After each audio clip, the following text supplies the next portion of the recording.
6장 12절에서 19절까지의 말씀입니다. 누가복음 6장 12절에서 19절까지의 말씀, 원래 12절에서 26절까지의 말씀인데 12절에서 19절까지의 말씀만 보겠습니다. 누가복음 6장 12절에서 19절까지의 말씀, 한 절씩 교독하고 마지막 절은 합독하도록 하겠습니다.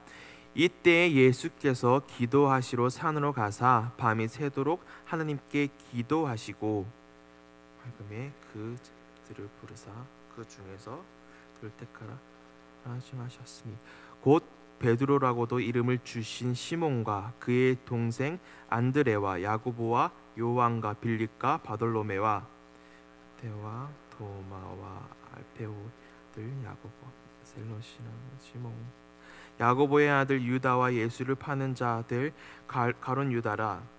예수께서 그들과 함께 내려오사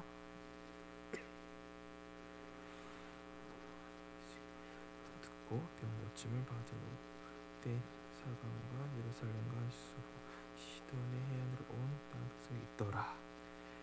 더러운 귀신에게 고난 받는 자들도 고침을 받은지라. 같이 읽겠습니다. 온 무리가 예수를 만지려고 힘쓰니 이는 능력이 예수께로부터 나와서 모든 사람을 낫게 함이로라. 아멘.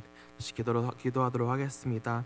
하나님 감사합니다. 하나님께 맡겨진 말씀이 있습니다. 말씀을 전할 때 말씀에 순종하여 오늘 하루를 살 수 있도록 도와주시옵시고 듣는 저나 이 말씀에 귀 기울여서 정말로 이 말씀으로 오늘 하루를 살아낼 수 있도록 도와주시옵소서. 정말 이 시간에 주님의 말씀에 귀 기울입니다.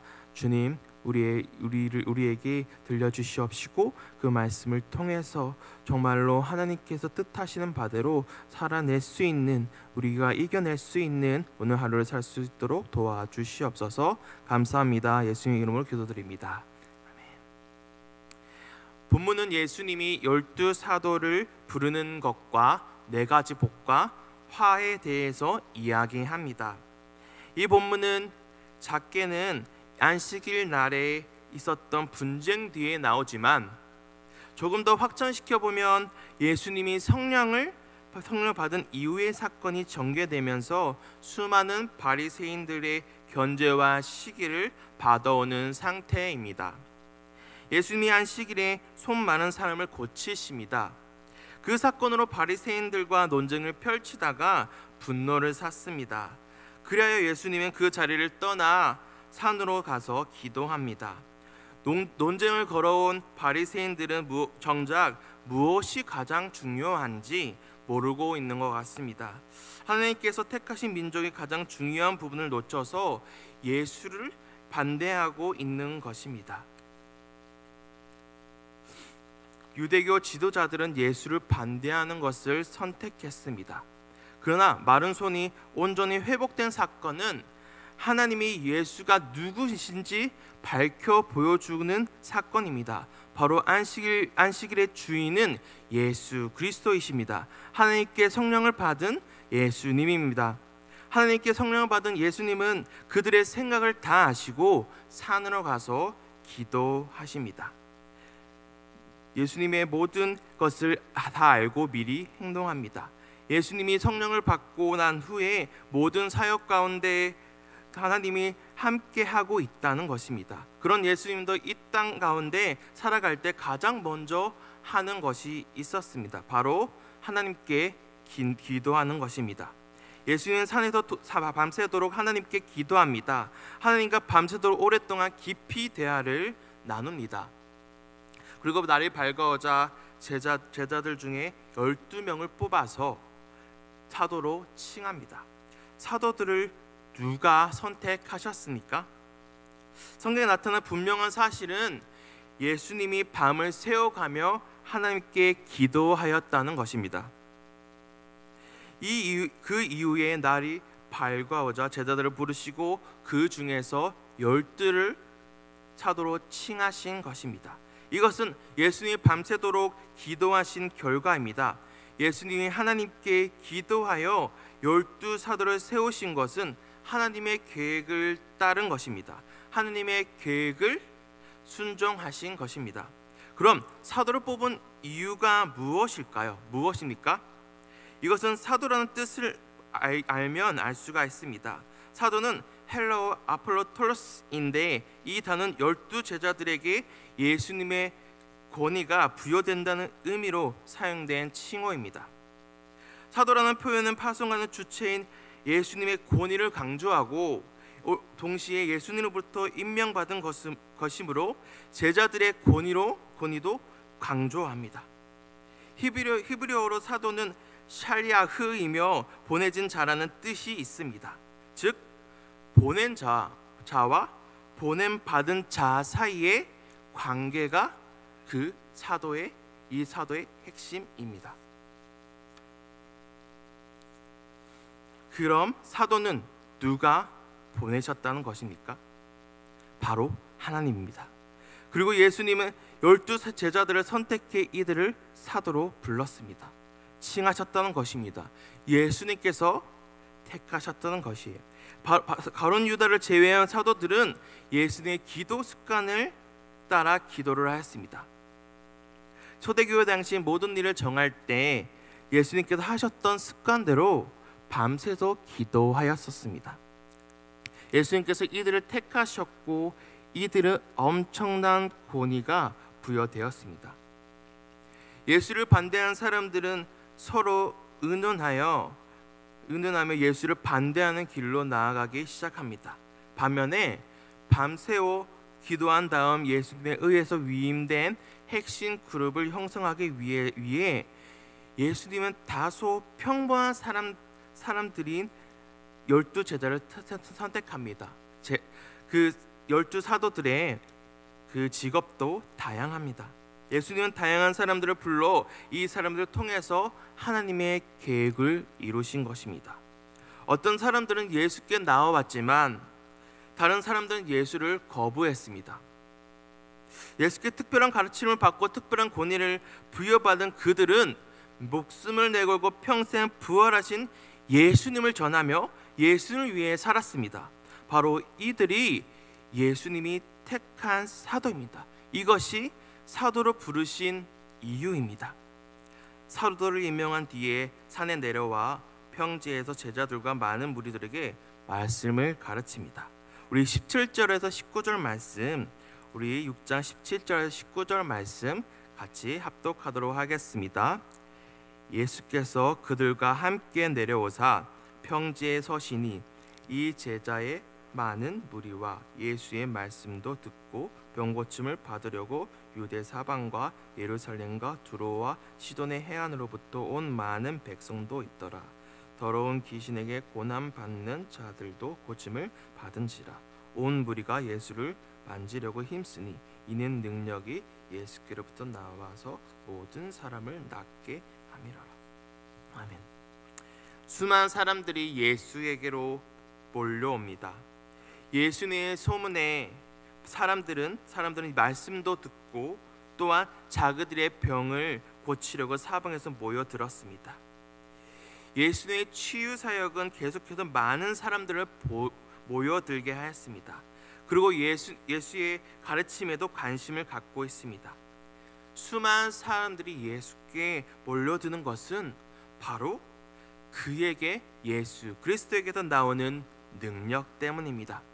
특히 더러운 귀신에게 고난받는 자를 고쳐주는 것은 바로 예수가 누군지 분명히 말해주고 있는 사건입니다. 이 치유 사건들은 예수님을 통해서 하나님의 통치가 이루어지며 또한 예수가 어떤 권세를 지녔는지 알려집니다. 바로 하나님과 함께 하시고 하나님의 아들인 예수가 주체가 되어서 하나님의 뜻에 따라 이 사역을 이끌어가고 있다는 것입니다.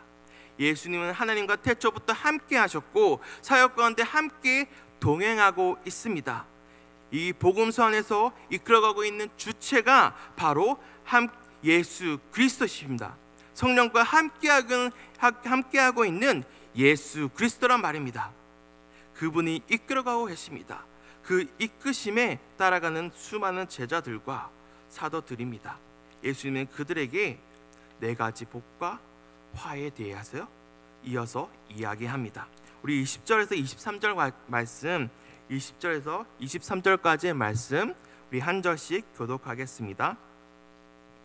예수께서 눈을 들어 제자들을 보시고 이르시되 너희 가난한 자는 복이 있나니 하나님의 나라가 너희 것임이요.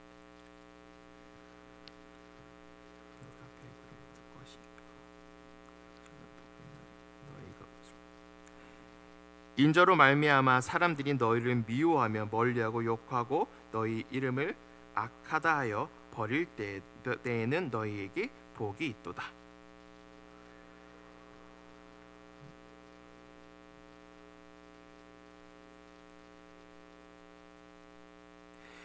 네 가지 복은 하나님 나라에 들어가는 조건이 아니라 하나님 나라를 소유한 사람들의 복을 나타냅니다.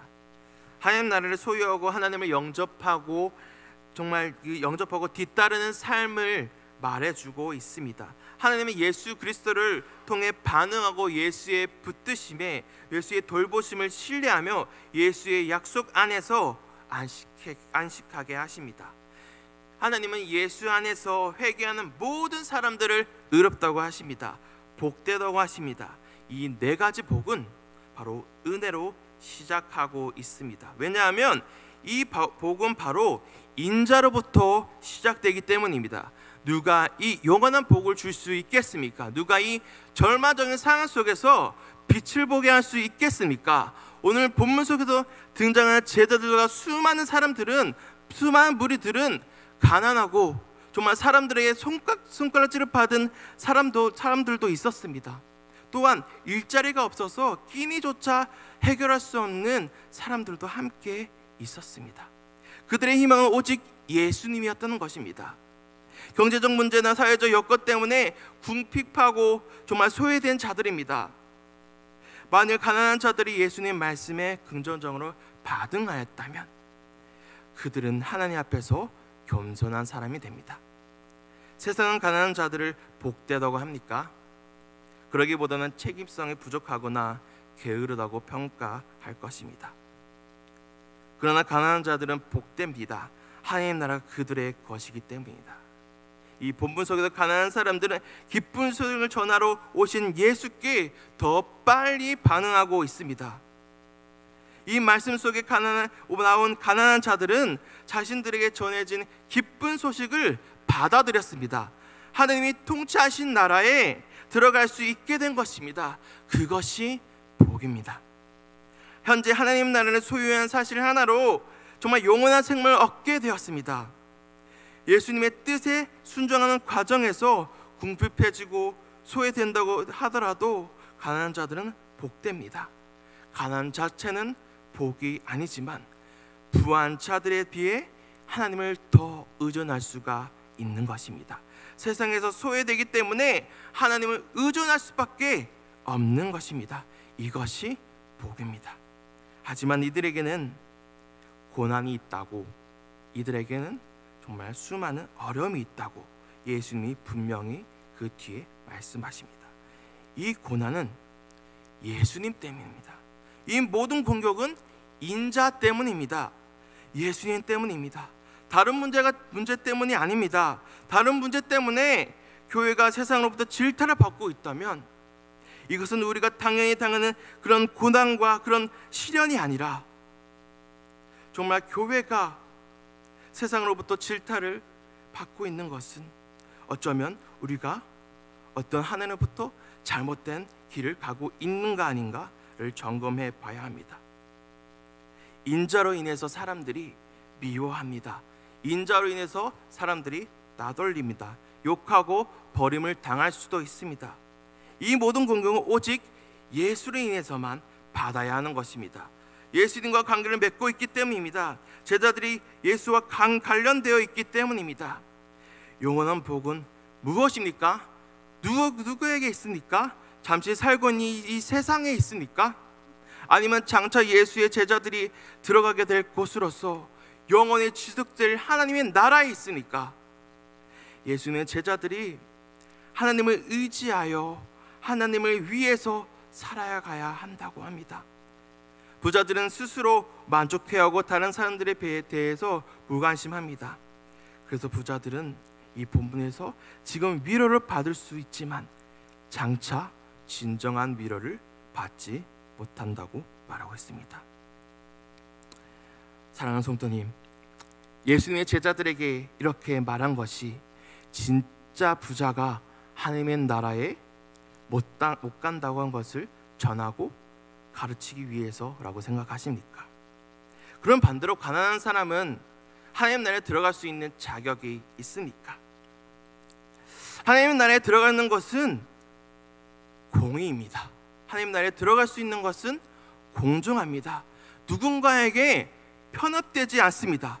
그 나라는 오직 예수 그리스도로 말미암아 갈 수 있기 때문입니다. 바로 그로 말미암아 하나님의 나라를 소유할 수 있기 때문입니다. 하나님의 나라에 들어가고 소유하는 것은 부자이고 가난하고 그런 사람들이 가는 것이 아니라 누구에게도 그 자격이 있는 것이 아니라 오직 예수님만이 모든 사람에게 줄 수 있는 권리가 있는 것입니다. 바로 예수님이 하나님의 나라의 소유자이기 때문입니다. 예수님은 하나님의 아들이기 때문입니다. 예수 그리스도만이 하나님의 나라로 이끌 수 있습니다. 아무런 자격 없는 우리를 예수님이 이끌고 가고 있는 것입니다. 예수님이 이끄시니 그 길을 따라가야 합니다. 하나님께서 주신 은혜가 있지 않습니까? 예수 피값으로 우리가 주신 그 생명, 예수 그리스도가 우리를 이끌어가고 있지 않습니까? 그 예수님이 우리를 이끌어가고 있음을 믿으시길 바랍니다. 우리를 지금까지 잘 이끌어오지 않았습니까? 누가 나의 삶을 인도할 수 있습니까? 누가 나를 하나님의 나라로 이끌 수 있습니까? 바로 예수 그리스도입니다. 이 시간 합심하여 기도할 때는 자신을 되돌아보는 시간을 가지길 원합니다. 내 삶에 내가 주인이었다면 이 시간 회개하길 소망합니다. 나를 위해 십자가에 죽으시고 부활하신 주님께 주인자를 내어놓길 원합니다. 나를 지금까지 이끌어오신 하나님입니다. 나를 지금까지 이끌어오신 예수 그리스도입니다. 내 삶을 이 시간 인도해 달라고 기도하길 원합니다. 절박한 이 마음 받으시고 정말 하나님께서 나의 삶을 이끌어 달라고 기도하길 원합니다. 그리고 우선 제일 교회가 하나님의 사역을 잘 감당해내고 예수 그리스도께서 이 교회를 이끌어가는 정말 교회가 되어달라고 기도하길 원합니다. 우리 앞에 띄어진 기도 제목 보시면서 자유롭게 기도하며 돌아가겠습니다. 기도하겠습니다.